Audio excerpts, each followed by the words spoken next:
Yeah, that's absolutely fine.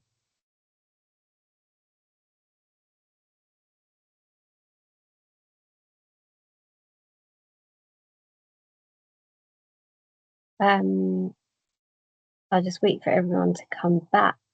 Normally when you press record, everybody has to agree.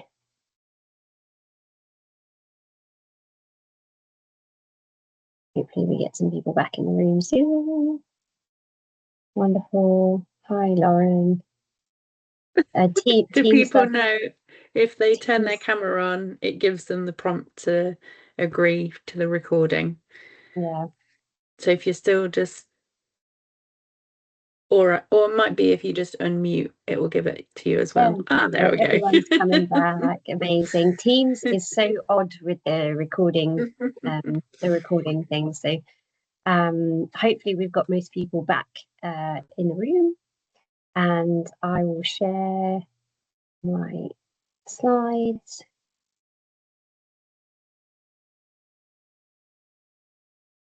And you let me know when you can see this. I'll put it into the slideshow.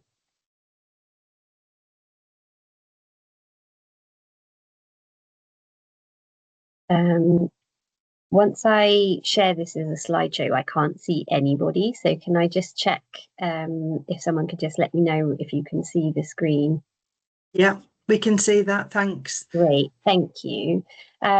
Well, hello everybody. I apologize, as I said, I can't actually see you now, but my name's Beth. I work for the National Trust. I'm going to be talking today just a little bit about activating community nature spaces during the blossom season, but we also have Adam from the Orchard Network who's going to be talking to us later after myself about wider kind of celebrations, the Orchard Blossom Day, but also other orchard celebrations. So yeah, we're not restricted just to blossom, but that's kind of what I'm going to share this morning. So I'm going to introduce you to the National Trust's Festival of Blossom, which ties in really well with Orchard Blossom Day. It all happens at the same time of year. You can take part in both because it's just about using your community space where you have any kind of trees that might blossom, and celebrating it with people and getting people to share the kind of the community knit green space. So I suppose what is the Festival of Blossom first? And the Festival of Blossom really is a shared national celebration of nature. It's been taking place since 2022, so it's quite new in conception, between March and May every year. But it's inspired by the old kind of I suppose feeling that everybody get in spring, of hope, of renewal, of just like that relief that spring is here after winter. So inspired by this sort of blossom and how we can use blossom to mean, people and communities are blossoming. There's a wealth of sort of creative and cultural and nature friendly events that take place nationwide, right the way across England, Wales, and Northern Ireland, in spaces where people live, where they work, where they play, all ages, activities that bring people together, that celebrate the beauty of nature. And as I said, that real hopefulness of spring after winter, and all the benefits that brings to individual and kind of collective and community health and well-being, and yeah, a sense of togetherness. So the Festival of Blossom relies for it to work on a really strong supportive network. So we have a range of kind of local and community partners, making the festival a meaningful part of their cultural calendar. So yeah, I think we'd just really love you to be involved if you look after any kind of open access green spaces. So this sums it up. The Festival of Blossom provides an opportunity for people to connect with nature and connect with each other in a joyful and reflective celebration each spring. So why take part? I suppose I've kind of boxed it up, but essentially the first thing is around bringing people and communities together. So if you think about it, could be a guided nature walk, or it could be something like yoga under the blossom trees in an orchard space. The idea is that participants connect not only with nature, but also with each other through these kind of craft events, bio blitzes. There's just a wealth of different ways that you can bring people together in a green space. It also celebrates cultural diversity, which is so important, like music, visual arts, dance. We had all different types of dance last year, performance, storytelling. I suppose it provides a platform for individuals from lots of diverse backgrounds to share their stories, traditions, different perspectives on nature. We had a group in just kind of in a community orchard outside Birmingham, but south of Birmingham last year, who felt really strongly that like henna was really connected them to nature. It's made of all natural materials, and they did this amazing celebration where they did lots of blossom henna tattoos inside their green space for anyone that was visiting that day. And so it really welcomes like lots of different perspectives on what nature is, and why it's important, what it means to people. I think it also helps to really build quite a creative and innovative community. So we had things like folk singing groups come and sing in the orchard spaces. We've had like different kind of local in Swindon, in the parks in Swindon, they did local community choirs come and do a talent show, and that just brings loads of different ideas, and a real, I suppose, collective effort. You can't really do this unless you bring in more than just your normal volunteers, more than just the people that normally are guardians and people that help steward and protect the trees in your green space. If you're going to put on an event, obviously you need people that might be into all different, like comms or creative or performance or arts or science, doing bio blitzes. You have to have a collective effort, so it does kind of foster that sense of a wider community taking part. And then we've got building nature advocacy there. And I suppose the impact of a connection to nature and a stronger bond with local green space on both individuals and society is profound. It's that heightened awareness of what's on your doorstep and why it's important can really lead to a lot more support for other conservation efforts locally. And this year we're really, Adam will talk a little bit about it, but we're really going to focus on getting people activated in terms of bio blitzes and looking at orchard pollinators and things that we've over the years found have really captured people's imaginations. Right, we are going to see now whether this works. It's not giving me a play button, which worries me. Oh, there we go. Could you let me know if you can hear it? I just thought I'd give a little clip of a project that took place last year in one of the community green spaces. So I'll press play and you can let me know if you can hear it. Oh no.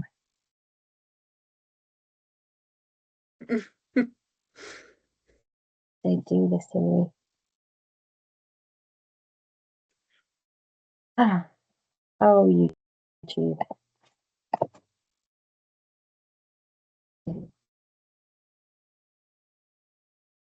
No. Okay. Not gonna work, is it?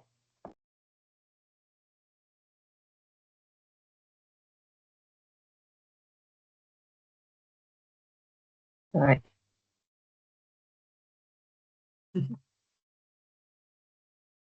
No. Oh. Let me see. Sorry. Not a problem. It's one of those mornings. The tech always goes together, doesn't it? If it's going to go, it goes big time. Okay. Well, do you know what? We'll just leave that. It's a shame, and I'll share it after. We can put a link out to that as well. Yeah, exactly. Beth, I think we'll do afterwards. that. Okay, let's go.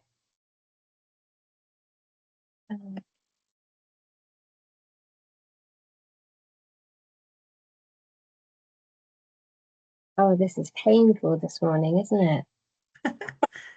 Not a problem. Okay.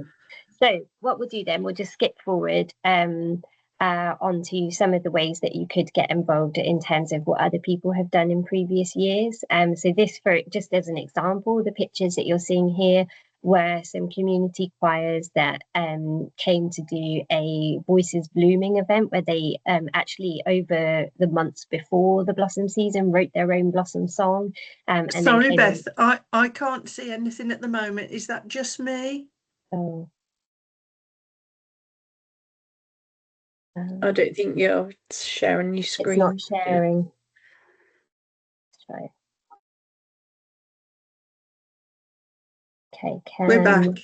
Yeah, amazing. Okay, so yeah, this was, as I said, a kind of community singing event where lots of different. It's okay. It's okay. It's work now. Yeah, that's fine. Lots of different choirs came together. They wrote the Blossom song and then performed it in the orchard, which was a really beautiful and quite moving event. And so we've just got a few examples here of how, different kind of green spaces have got involved. In Devon, they did an event all about pollinators. You can see there in the centre of Manchester, they focused on crafts using blossom petals and flowers that they dried to do craft events. They also did some sound bathing in the middle of one of the biggest parks in Manchester. Loads of different activities that they welcomed people in. You can see down the bottom in Plymouth at Coteal Orchard, they had ballet in the orchard during the Blossom Gwell that they host each year, which was just I was there and it was so beautiful and peaceful, and really surprising to see something like that in an open green space. Whereas Belfast, you can see there, they actually commissioned local artists to do a street art jam where they kind of were inspired by Blossom, and they'd had permission to a very, very dilapidated tunnel that is used regularly but was just kind of plain concrete, was transformed into just a sea of flowers and what people felt about like nature in the city. Whereas there you can see in Dorset, they actually set up a Blossom playlist really simply, like just on Spotify. They just thought about all the music that you might want to listen to as you walk amongst blossom flowers, created a QR code, which is obviously free, and people that were walking in the green space could literally just scan the code, and then if they wanted to, listen to a blossom playlist as they walked amongst the blossom trees. So that was a much more, you can focus on individuals that might be using the space, or actually kind of bringing people together in one big celebration. And Durham, there you can see they kind of did craft activities around blossom flowers.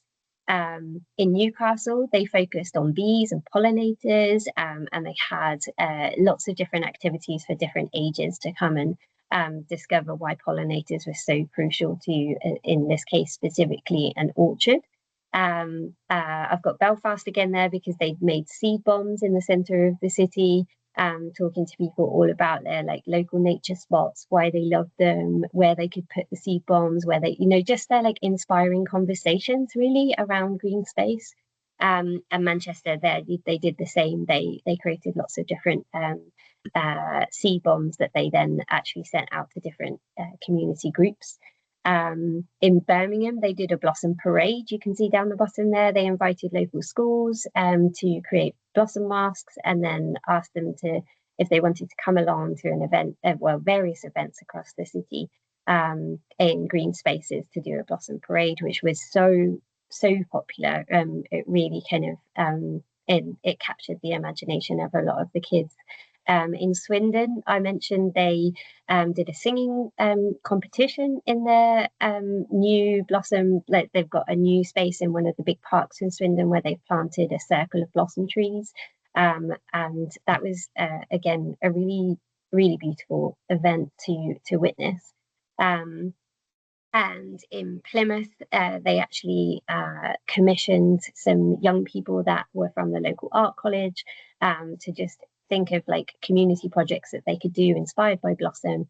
And they kind of looked at blossoming communities, really how people were going to blossom during their year, and they got involved in poetry, writing poems and songs, and all sorts of things, which was really, really lovely. And I just wanted to show you these posters from some events in the city of Leeds. All of these, each one of those is a different community space, mostly orchards in the city, and they're all different, but they all had slightly different events, but just the joy of seeing them all together, and the different ways that you can advertise and that you can interpret a celebration of blossom in the spring is there for you to see. We can also support with some marketing communications. We have an online hub which you can access, a toolkit hub. I can send you the link after this, and I think then I'll just skip on in the toolkit hub. We've got things like poems that were created by the poet laureate Simon Armitage around blossom, audio recordings, songs, music sheets if you need that for community choirs, videos. There's origami activities in Welsh and in English, a whole activity pack which you can download and use and give out if you want to. And then templates, empty belly posters, things like that. If you want to use them, they're all available for free.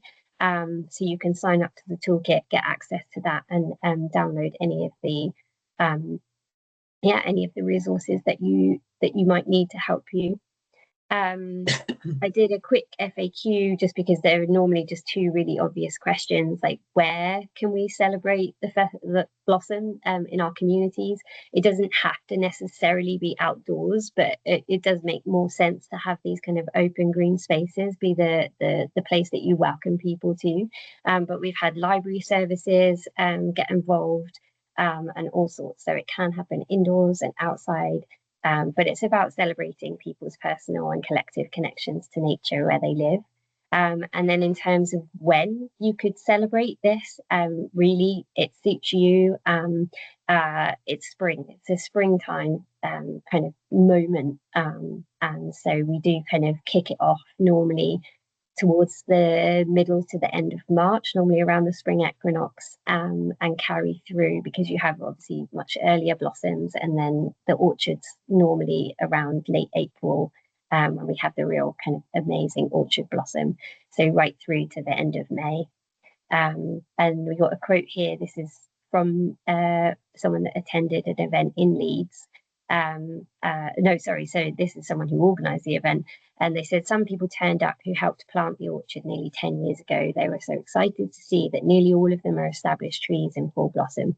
One family commented on how the slower pace of our event provided something different and welcome, and that we hear that a lot, that sort of slowing down, wanting to be outside, being mindful.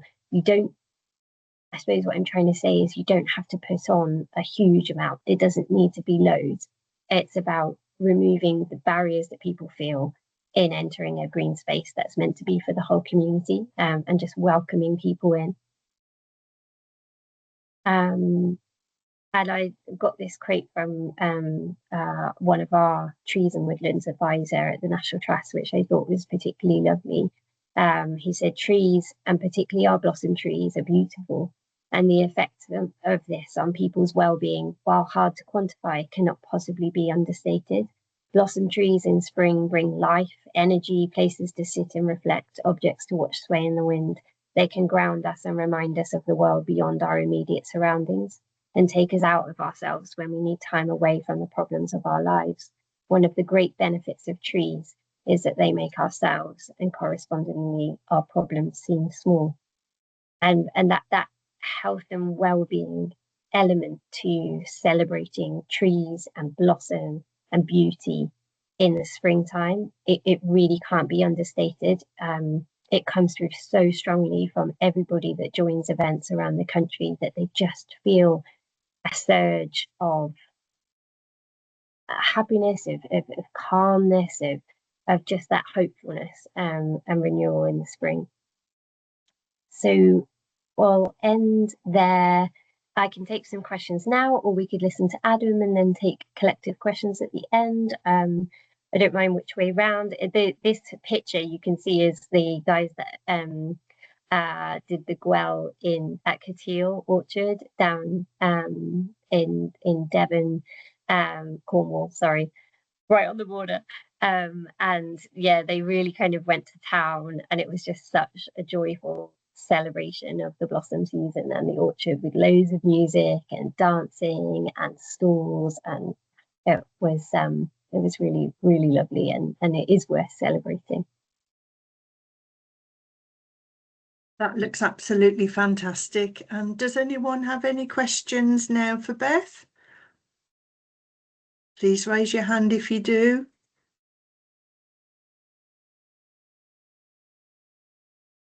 Okay, shall we move on to Adam's then, and we'll see if there's any more questions at the end. Adam, you're just on mute.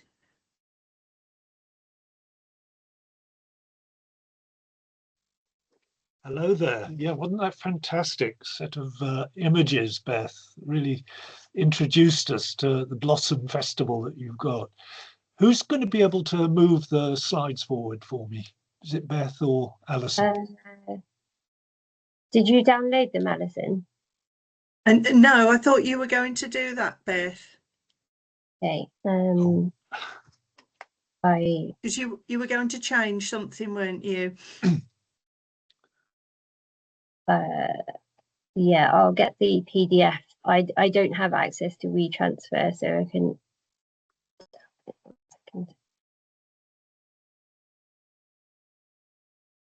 The PDF would be fine, Beth, I think. Yeah. So I'm going to really just talk about some examples of orchard celebrations, covering the whole year, really. So these are social sort of seasonal events in orchards, focusing very much on the culture, the local community, and that whole sense of continuity. So I've chosen a community orchard group that I'm involved with called Stamford Community Orchard Group, which is in South Lincolnshire, on the border near Peterborough. And the work we've done is very much in cooperation with South Kesteven District Council, which is in the south of Lincolnshire. So hopefully, if Beth can get it up, here it comes. Yeah. So if you could move it up a little bit, Beth, we can just see the bottom of the slide. That's great. Yeah. And perhaps expand it so it fills the screen.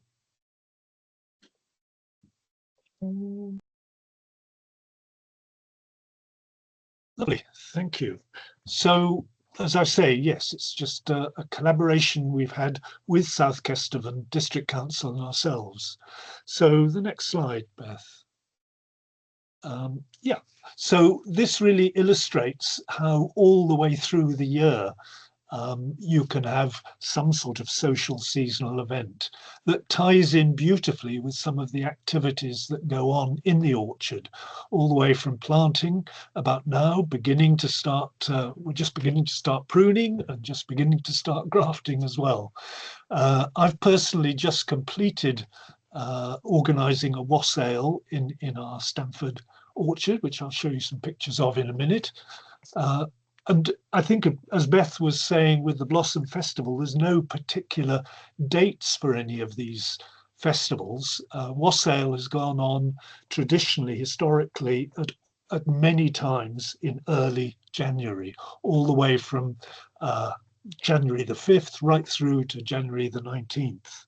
Orchard Blossom Day is usually at the end of April, but because all the way throughout the United Kingdom, there are different times at which blossom appears, and different species of fruit trees have blossom at different times. So there's no hard and fast rule about the date for Orchard Blossom Day either. And as for Apple Day, that was started in 1990 by Common Ground, and I think they suggested originally October the 21st, but Apple Days happen all the way from mid-September now, right the way through to the end of October. And there's that huge range, basically, and it's up to the organisers just to fit in whenever they want and whenever it's convenient, during a weekend or in the middle of the week. Next slide, please. And those seasonal cycles that go on, and we're just about to come up to Imbolc, which is the 1st of February, just beginning to appear, happen with all sorts of cultures. And this is the Celtic year, and a lot of what happens happens around these particular periods throughout the year, these seasons. Next slide, please. And orchards really are very, very special places to many people, and I think Beth has sort of illustrated that in some ways. So our feelings for orchards are really interesting to me. They're this midway between the wilderness that you get around nature and the human, the tamed human. And just while you're looking at that, I'll just read this poem that just tries to capture some of the activities and some of that magic that there is in orchards. They're a comfortable, humanized, half-familiar wild sanctuary, an ordered landscape of two worlds, the tamed human, the wild nature, balance between the wooded darkness and the meadowed light, giving a century or more of fruitfulness from each tree, with their multi-millennial heritage from the earliest fruits, grown by generations of grafters, keeping that heritage alive, reflecting the maker's footwork and handiwork, their inherited skill to form and nurture the long-remembered names of each variety, with each distinctive memory of meal and taste from the cooks that cherish the annual harvest. So orchards can bring out so many skills, so many interests in people, all the way from drink to food, to practical pruning, grafting, to mowing, to scything, to just sitting, to just wondering and just enjoying just that safe middle ground, the orchard. So I thought it was worthwhile just trying to emphasize the specialness of orchards and what they can do for people in bringing people together, as again Beth has illustrated. So if we can move on to the next slide, we'll start with Wassail, which we did, this was a few years ago, but we did on Saturday the 3rd of January. We always have fire in a brazier. We always heat our cider, mulled cider and our mulled apple juice on the brazier. We obviously have a fire risk assessment, but we did have a fire juggler this year. And I think in the next slide, you can see we had a lantern procession as well. So this was where the collaboration, the partnerships can really develop when you have these festivals. So we were approached this year because we'd done a wassail in the orchard for, I think, 20 years. South Kesteven District Council had heard about it, one of the community engagement officers, and she contacted us and said, we're interested in perhaps helping you and perhaps chipping in perhaps £1,000 to help run a lantern making workshop and to tie it in with your wassail. So we welcomed that, of course, and we'd never had a lantern making workshop or a lantern procession before. It was booked up within 3 days of advertising it. We had 40 people turn up to the workshop, and the procession was absolutely wonderful. It really enhanced our wassail. It meant last year, I think we had about 100 people, but this year we had 180 that just about fitted in the orchard. And they came along, as you can see there at the bottom. We had a community choir of about 20 people. In previous years, we've had a Ukrainian choir, which has been very good. People are invited to bring old saucepans, old kitchen implements, and to make a loud noise at strategic times as we bless a particular apple tree. And this year we had a wassail queen who led the procession into the orchard. We provided mulled cider and apple juice and bits of toast that we encouraged, or the wassail queen encouraged children to come and hang the toast on the tree to ward off the evil spirits. And you can consider those as pests and diseases if you like of the trees, but some people like to think of evil spirits in the orchard that we are shooing away. Anyway, it was an absolutely wonderful event. I think in previous years as well, we've worked with a community arts group called Art Pop-Up, based in Stamford, who have also helped considerably in bringing in other artists, other community artists to have particular events. Next slide, please. And here you see the wassail queen pouring cider on the roots of the apple, and one of our members actually banging saucepans around the brazier. Next slide, please. And then moving on to Orchard Blossom Day. This was initiated by the Orchard Network in about 4 years ago, I think. Last year we had about over 100 community orchards and other orchards around the UK participating in Orchard Blossom Day. Most of them happen in community orchards. Most of them involve picnics, music, activities, but as Beth was saying, they don't need to be full of lots of activity, just providing a space where there are people to greet them and perhaps guide them around the orchard where they can enjoy the blossom, perhaps have a little bit of food and drink as well, perhaps have supplements to their picnic. We had a community choir. We've had a community choir, I think, every year in all our events that we organise, very closely linked to the community choir in Stamford. That brings in about 20 singers, but also more than 20 relations of those singers. So it certainly fills the space very well. Next slide, please. And the Orchard Network have, like the toolkit hub that Beth was talking about, we have on our website, which is orchardnetwork.org.uk, further background support that we can offer to you for running your own Orchard Blossom Day. Next slide, I think, shows some of that. No, it doesn't. This was back to our Orchard Day. We put up gazebos. We had a cider maker, I think, in the top slide there, who was selling his cider. We had a mobile Pimm's bar. That was very good. We've had that for 2 or 3 years now. Next slide, please. Art Pop-Up, the local community arts group that I was telling you about, organised a watercolours activity, and you can see somebody there trying to use a palette of paints to just represent the blossom that she's seeing on the flowers.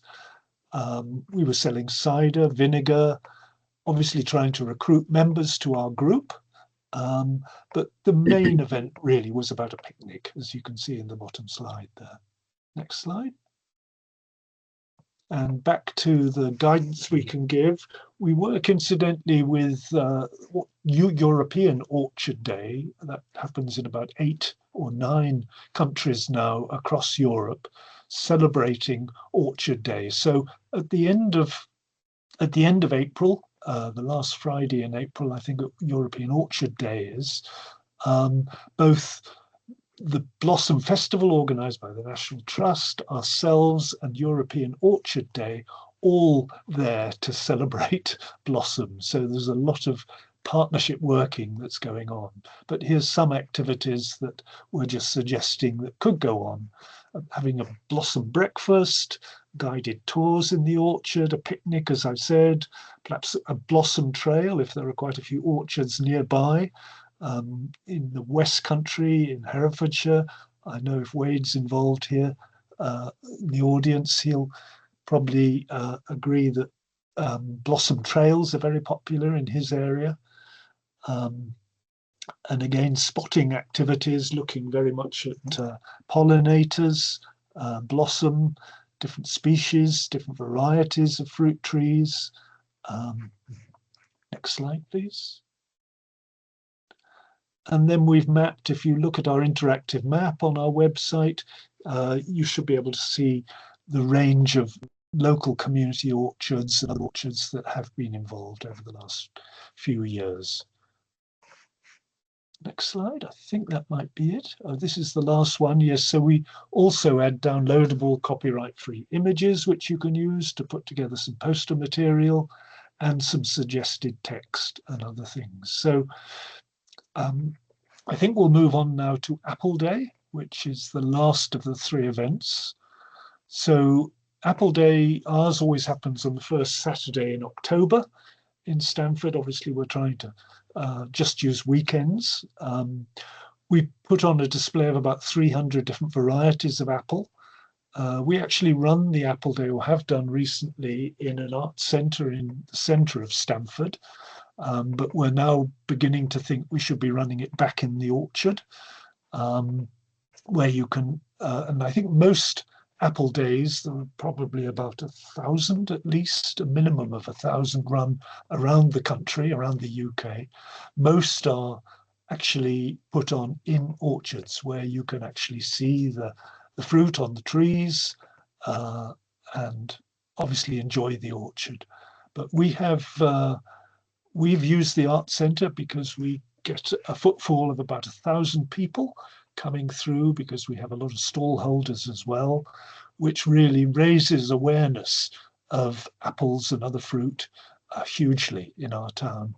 I think this poster here was in our 16th annual Apple Day, but I think now we've done about 20 of these very successfully, and people keep asking, when is our next Apple Day? We offer an identification service, a free identification service, with the help of the East of England Apple and Orchard Project. People come along with plastic bags of apples that they can't identify, or they've lost the identification or label on the fruit tree, and we identify those fruits. One of the most popular things is the apple pressing that we do, that children get heavily involved with, as you can see here. Next slide, please. And that's some of the apples that we're making available for tasting and for sale, and some of the apple pressing we do outside in the street. The Whortley Rec Apple Day is quite an interesting example where a recreation ground has been used. Leeds City Council working with Fruitworks and the Friends of Whortley Rec. I was involved with this some while ago, and a lot of Apple Days happen in this way, collaborations between local authorities, parks departments, and friends of orchard groups or community orchard groups. So I think that really covers the 3 sorts of seasonal social events that can happen in orchards. But we and all our members in our community orchard group really look forward to each of those 3 activities. And I think the whole town now, the whole area around, knows that we have those 3 activities and look forward to them intensely. So that's about it. Let me pass back to Alison. Thank you, Adam. That's absolutely fascinating. And I think the resources and the toolkits that you've got there really help, don't they, for our members in local authorities who've, you know, limited resources, limited time. And if you've got that space, I think the message is that you can just use it quite simply, really. So that's fantastic. Does anyone have any questions for Adam? We've got someone typing just in the chat. Yeah. We will share all the resources with you. We'll put all the links on. There's also a link we'll include to our first webinar about developing your orchard space. So that's fine. We can share everything afterwards. Sadia's just typing in there. Oh, the question is, any jam making? I'm not sure about that. Yeah, I did environmental education at a primary school, and we did all that. The children absolutely loved the pressing. We had an apple day. We had companies who donated apple juice, you know, ready to drink, and we planted, I think, about 16 trees. So it's a fantastic community activity, isn't it? And brilliant. Yeah, obviously So, of the three events I went through, the one that people can hang about longest and get involved with activities outside would be Orchard Blossom Day and the Blossom Festival as well. And that's the time when cider is ready and apple juice could be ready. So we major on promoting cider and local cider makers at Orchard Blossom Day. But at Apple Day, that's a really good time to actually introduce activities like jam making, like cider making. So this year we're going to have a workshop on processing fruit. We're going to major on plums, quinces, medlars and pears, and leave aside apples, because we think apples aren't the only thing around harvest time that need to be celebrated. fantastic. That's wonderful. If there are no more questions, then Beth, I can see that you've shared your video, and we'll share the link again for that. We'll sort all that out. That will be going out to members in our February newsletter. So if there are no more questions, last chance for any questions. We'll thank you all for joining. Again, sorry for the slight delay in starting, but I'm sure you'll agree it was absolutely worth our while in waiting. And good luck with all your projects. We'd love to hear about them. And thank you for joining us today. Okay, thanks everyone. Thanks. Bye.